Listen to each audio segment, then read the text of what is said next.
What if I told you there's a city where ancient traditions and hypermodern technology don't just coexist, they dance together? A place where you can touch the clouds from one of the world's tallest skyscrapers in the morning and seek blessings at a centuries old temple in the afternoon, where the streets buzz with an electric energy fueled by some of the most incredible food you will ever taste. But just a short ride away, a quiet world of misty mountains and soothing hot springs is waiting for you. This is a city of heart, of soul, and of incredible contrasts. This is Taipei.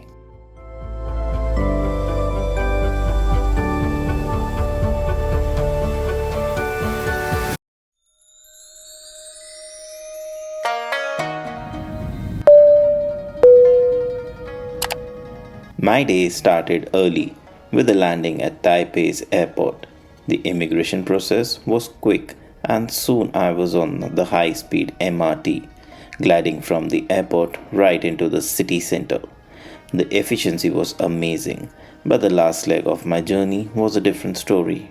My hotel for the day was the full-on hotel Taipei East, was just on the outskirts near the Taipei Zoo. Getting there involved changing to a bus, which was quite confusing.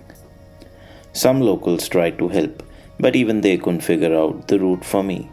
It was a reminder that sometimes, even in the most modern cities, travel can be a real adventure. I finally got my room in the afternoon, and after a few hours of rest, it was time for the main event, the New Year's fireworks at Elephant Mountain.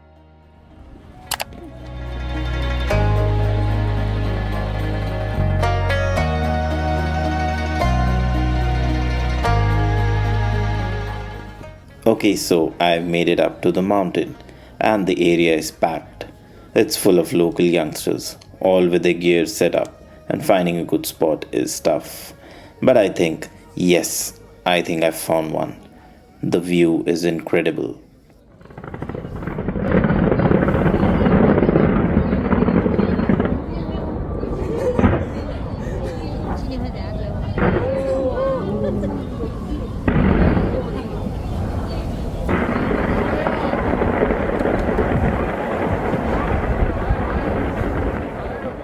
After a collective countdown, the show began.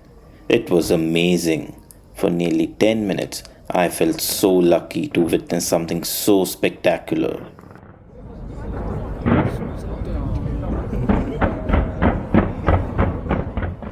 With the show over, I wandered into the city. The streets were full of people celebrating the new year, enjoying the moment.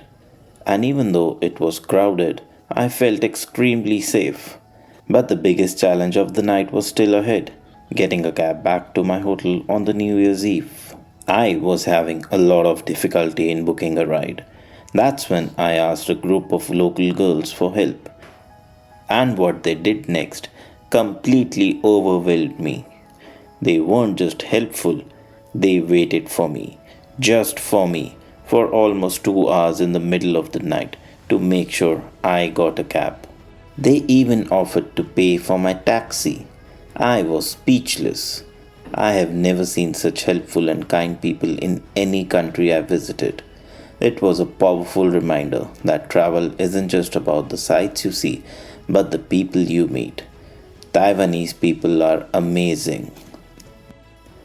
My first day in Taipei was a whirlwind of breathtaking moments and heartwarming encounters. I couldn't wait to see what the next day would bring.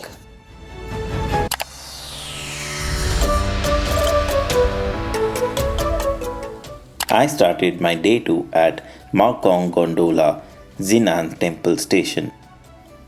The Maokong Gondola is a cable car system that connects the city to the scenic Maokong mountain area, famous for tea plantations and stunning views of Taipei.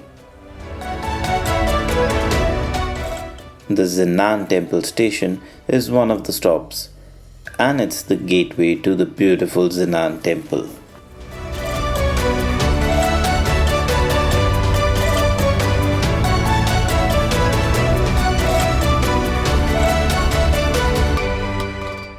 The ride up was magical.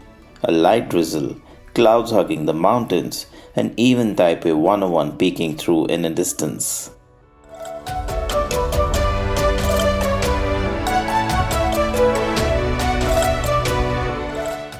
As soon as I stepped out of the station, I saw these trees filled with charms left by visitors.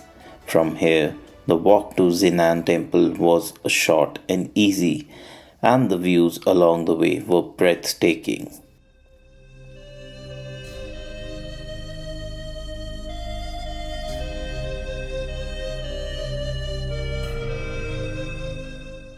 Zhinan Temple is a Taoist temple dating back to the 19th century.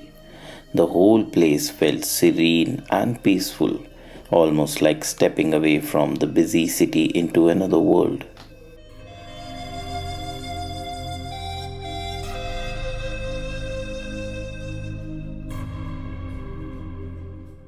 Inside, I paid my respects, admired the pantheon of Taoist gods and celestial kings, and even saw a Taoist temple bell. Bells like these are an important part of Taoist rituals. They rung to invite the gods, drive away negative energy, and bring spiritual clarity.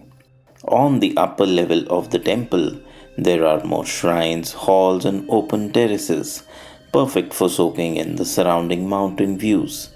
I also lit an incense stick as part of my prayer. From here, the sight of the mountains blanketed in clouds and Taipei 101 in a distance was unforgettable. Honestly, it felt like the best start to my new year. After that, I headed back to the gondola to continue my journey towards the Maokong tea plantation area. This region is known as Taipei's tea capital. The hills here are covered with plantations producing high quality teas, and the gondola ride itself is an adventure. Some cabins even have transparent glass floors, making the experience even more thrilling.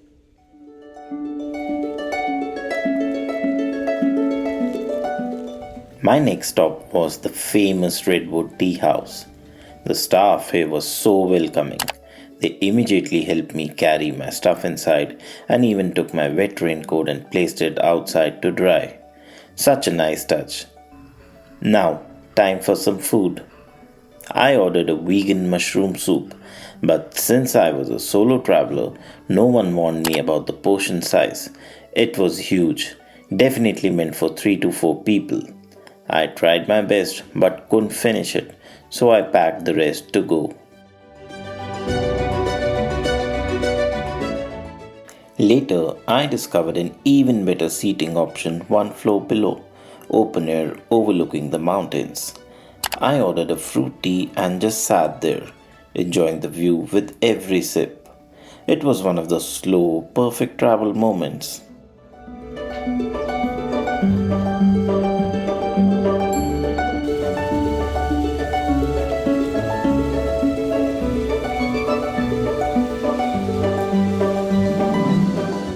By evening, I checked into my next hotel, Ark Hotel, right in the city center. Honestly, it was just okay, nothing special. If you'd like to see my full review of this hotel, click on the I button on the top right.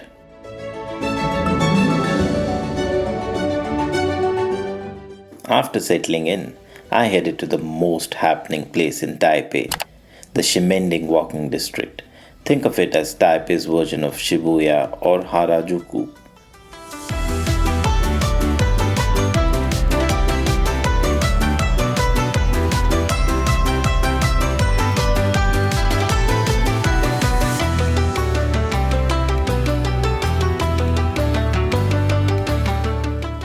The area is full of neon lights, shops, restaurants, street food, and even claw machine arcades. It's young, vibrant, and a must visit if you're in the city.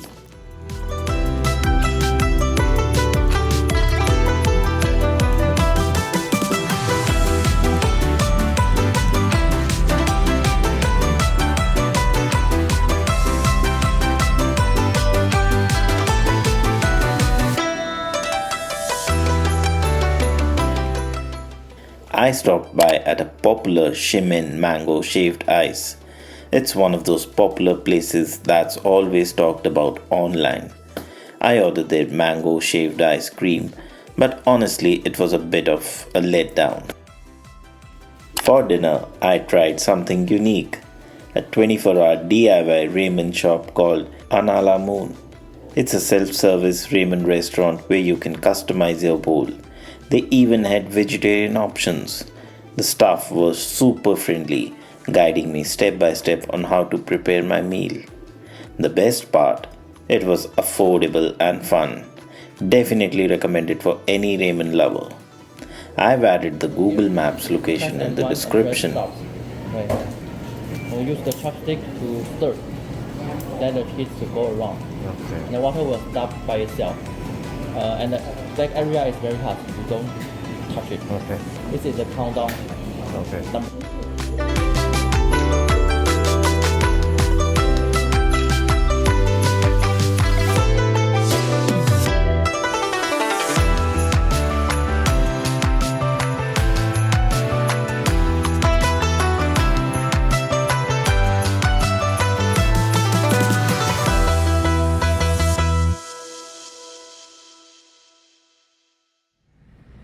Welcome to day 3 in Taipei. After the tranquility of the mountains yesterday, today was about diving deep into the history and spiritual heart of the city. My first stop was the National Chiang Kai-shek Memorial Park. This is easily one of the most prominent historical landmarks in Taiwan. It was created in the memory of Generalissimo Chiang Kai-shek, the former president of the Republic of China. The sheer scale of this place is humbling. The octagonal blue roof represents the number 8, a symbol of abundance and good fortune in Asian culture, while the white walls symbolize equality.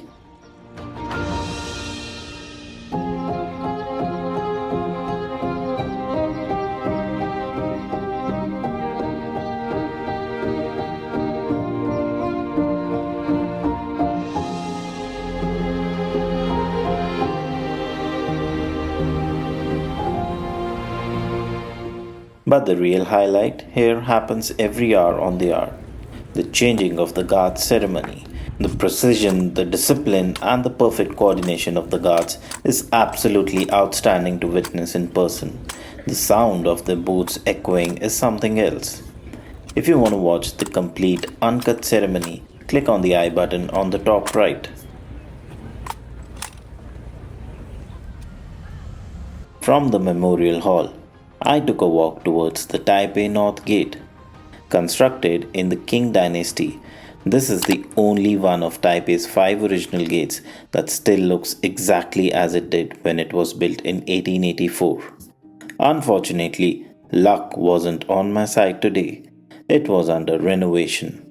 It was a bit of a bummer not to see it in its full glory, but even through the scaffolding, you can feel the history. However, facing the gate is a hidden gem, Mountain Kid's coffee roaster, and the menu had something that caught my eye immediately, the peanut chino. Yes, a peanut-based cappuccino.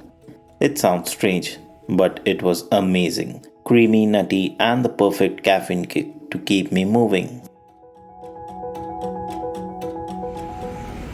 Refueled, I headed to the famous Lungshan Temple in the Wangtea district. Built in 1738, this isn't just a tourist spot, it is the spiritual heart of Taipei. It's a masterpiece of traditional Chinese architecture, surviving wars and natural disasters, standing as a symbol of the Taiwanese people's resilience. The atmosphere here is intense and beautiful. I wanted to pay my respects, but I didn't know how. Thankfully, some locals stepped in to guide me on how to pray using the moon blocks or Jiao Bei. These crescent-shaped wooden blocks are how you ask the gods questions. You hold them, ask your question, and drop them. If one lands flat side up and the other curved side up, that's a yes. The gods agree.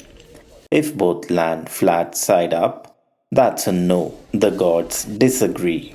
And if both land curved sides up, that means the gods are laughing, or the question is irrelevant. You can throw them 3 times to seek affirmation. It was a fascinating way to connect with the culture. The rear section of the temple was incredible, hosting a variety of folk deities. There's Mazu, the goddess of the sea, Wenchang Dijun, the god of literature, popular with students, Guan Yu, the god of war, and Yu Lao, the matchmaker god of love. There is truly a god here for every worry you might have.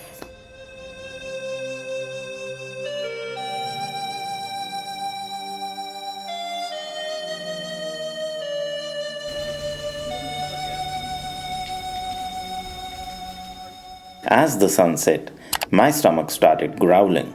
It was time for the Ningxia night market. This place is a food paradise, slightly more compact than others but packed with Michelin recognized stalls. First up, peanut ice cream rolls, shaved peanut brittle, ice cream, and cilantro wrapped in a thin crepe. It sounds wild, but the mix of textures was amazing. Next, a baked potato loaded with veggies and drowning in cheese. Absolutely mouth-watering. But you can't come to Taiwan without facing the final boss, Stinky Tofu. It's fermented tofu with a smell that, well, let's just say you can smell it from a block away.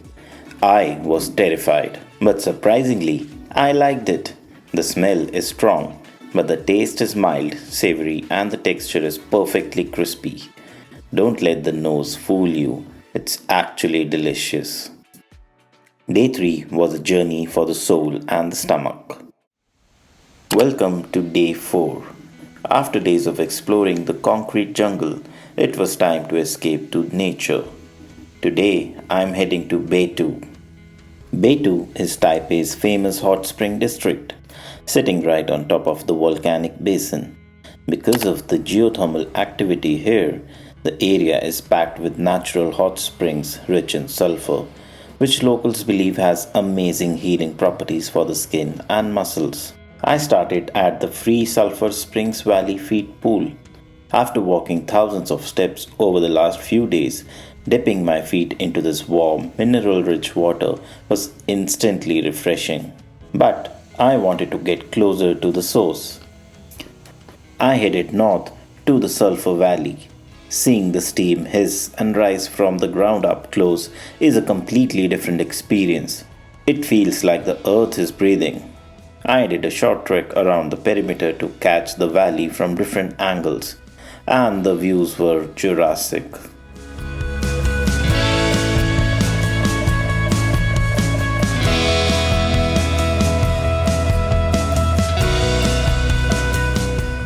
All that trekking worked up a thirst, so I stopped by a spot called Tea Colors Cafe. I tried their soya bean, which honestly was just average. But the smoked plum tea, that was amazing. Smoky, tart, and refreshing. Then it was time for the main attraction, the Thermal Valley, often called Hell Valley by locals. This is the source of Beitou's hot spring water. The water here is scalding hot, near boiling, and it creates this constant mystical blanket of sulfuric mist over the jade green water. It's hauntingly beautiful. I couldn't leave without taking a proper dip myself. I found a hot spring house and took a full bathing experience. Let me tell you, I walked out of there feeling brand new, rejuvenated, and ready for dinner. For dinner, I headed to the legendary Shilin night market. In my opinion, this is the best night market in Taipei. It's the biggest, the loudest, and the most famous for a reason. It's a maze of food, fun, and fashion.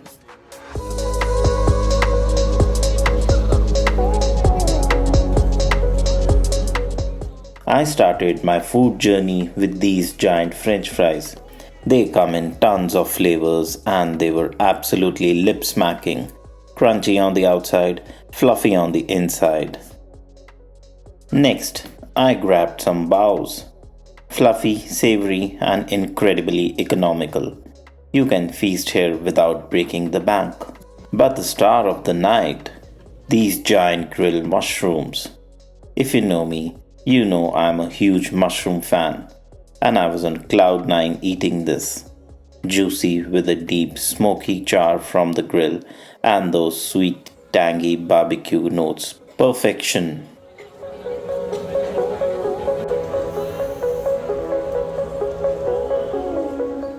Shilin isn't just about food, it's a vibe. There are games, endless clothing shops, and toys everywhere. But the main attraction that stops everyone in their tracks is this huge 3D LED screen. It uses naked eye 3D technology, so it looks like this tiger is literally jumping out of the building to say hello. It's super futuristic.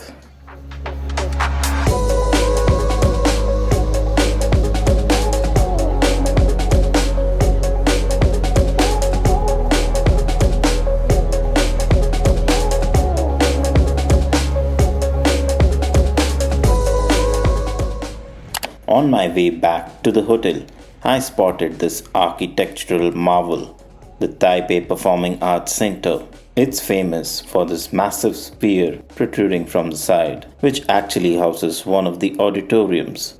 It's designed by the famous architecture firm OMA and is meant to look like a planet docking into a cube.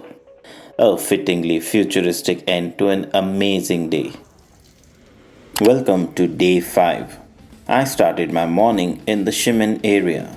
This is the center of Taiwan's youth culture, a pedestrian paradise packed with trendy boutiques, anime stores, and an undeniable energy. Right in the middle of this modern buzz stands the Red House. Built in 1908, this is Taipei's most well preserved historic market building. It's an octagonal structure that has transformed from a market to a cinema, and now it's a hub for creative and the LGBTQ community, filled with unique local artists and designers.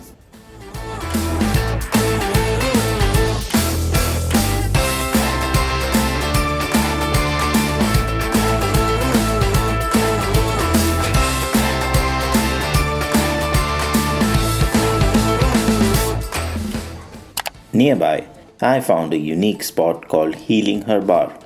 It's not just a cafe, it's a modern take on a traditional Chinese herbal apothecary. They actually customize the tea based on your current symptoms or how you're feeling physically. The tea they brewed for me was refreshing and amazing. It felt personal, like a prescription for relaxation. From the historic ground level, I headed to the star attraction of the city, Taipei 101. Standing 508 meters tall, this engineering marvel was once the tallest building in the world. Its design resembles a bamboo stalk, rising section by section, symbolizing growth and prosperity. I bought my tickets on Klook, which I highly recommend. It was super convenient. I got the physical ticket in the blink of an eye. However, getting up there was a different story. There was a long queue to go to the top of the tower, so be prepared to wait a bit. There are 2 ticket options, the standard 89th floor or the combined 89th plus the top 101 floor. I went for the combo since the price difference wasn't much, and it was worth it. You are allowed to spend 1 hour on the top floor, and it's a totally different vibe. The 101st floor had many photo points and plenty of places to sit where I could just relax, as there wasn't much crowd at all. The 360-degree panoramic view is unmatched. I could see everything from the tiny elephant mountain we climbed on day 1 to the memorial hall and the airport.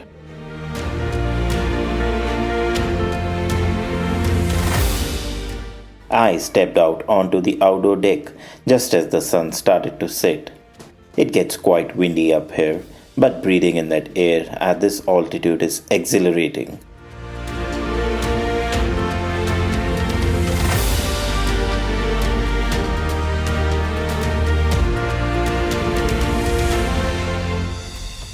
Watching the city turn golden, it was honestly one of the best views I've ever seen. I headed down to the 89th floor to explore. It was definitely more crowded than the top, but there were decorations everywhere.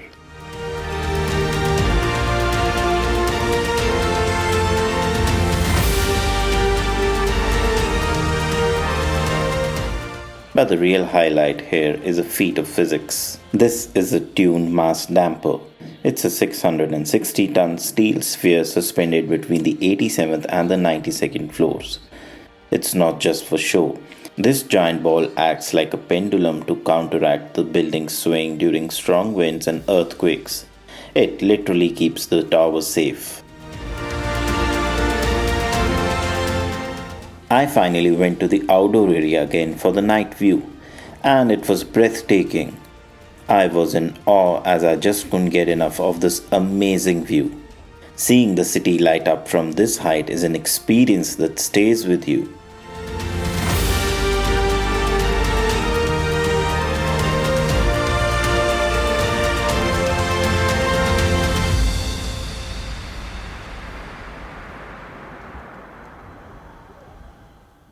Back on the ground, the magic continued. The area around Taipei 101 was decked out in beautiful Christmas decorations, making the walk to the station feel like a movie scene.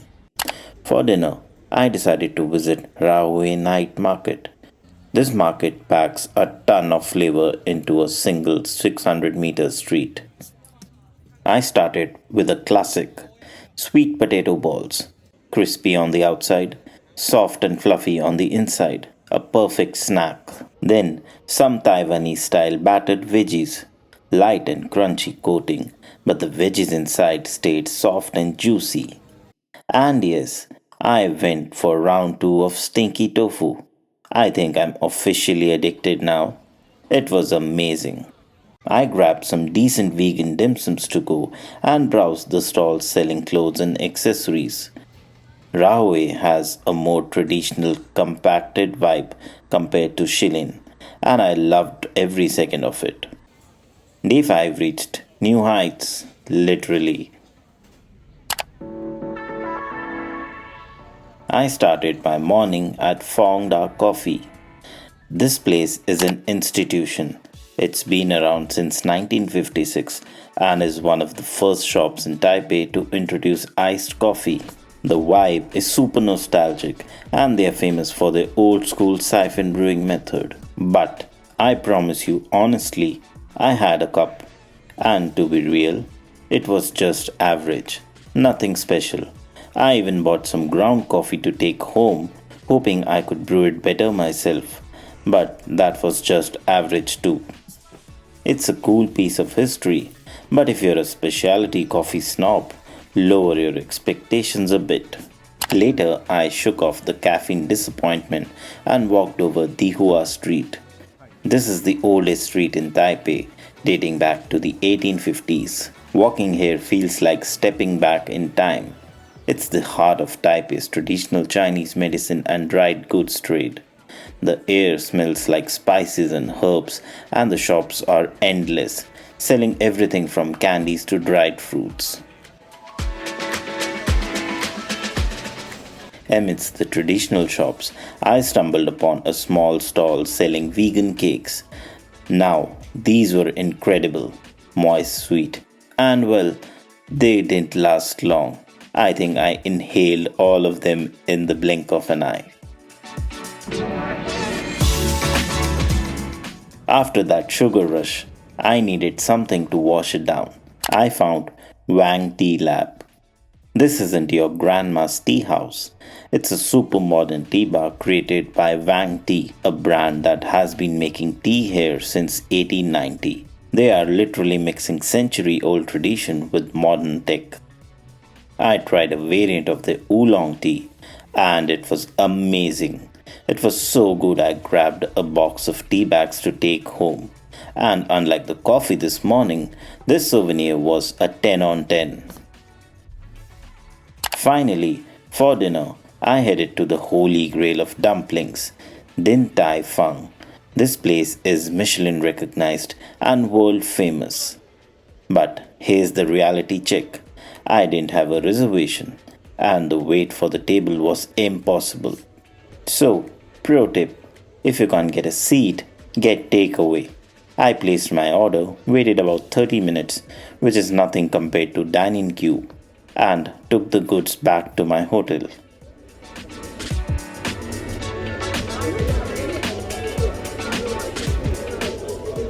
Back at the hotel, it was time to feast. First, the bows. The dough was incredibly fluffy, like eating a cloud, and the stuffing was packed with flavor. Then, the fried rice. You know it's good when every single grain is separated and coated perfectly. It's simple but technically perfect. And finally, the famous dim sums. Perfectly steamed, bursting with flavor, even as takeaway, they lived up to the hype. It was an amazing end to the day. Day 6 was a roller coaster of flavors, from average coffee to world class dumplings. Welcome to the final day of my Taipei journey. Today is going to be a long one. I'm heading out of the city to explore the northeast coast, from the famous waterfalls to the mountain villages. I booked a tour through Klook to make the logistics easier since I'm traveling solo. The link is in the description if you want to check it out. Let's go. The tour started at Taipei main station and the bus took me straight into the mountains. The first stop was Shifen Waterfall. It was a bit of a trek from the parking lot, about a 15-20 minute walk. But the suspension bridges and nature along the way are beautiful.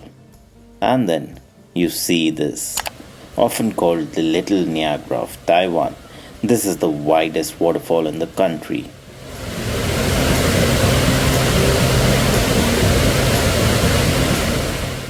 The sheer power of the water crashing down into the Kilang River is breathtaking.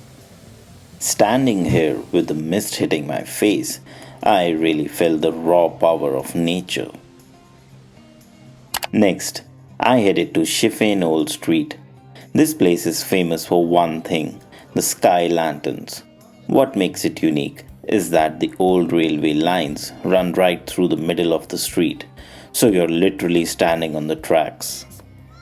I decided to participate in the tradition. You choose a lantern color based on your wish: red for health, yellow for money, pink for romance.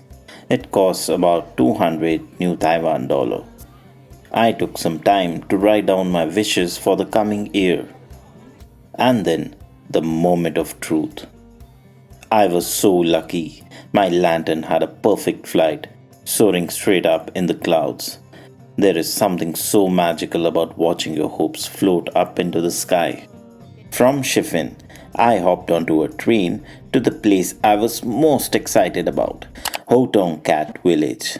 This used to be a coal mining town, but today it's famous for its four-legged residents.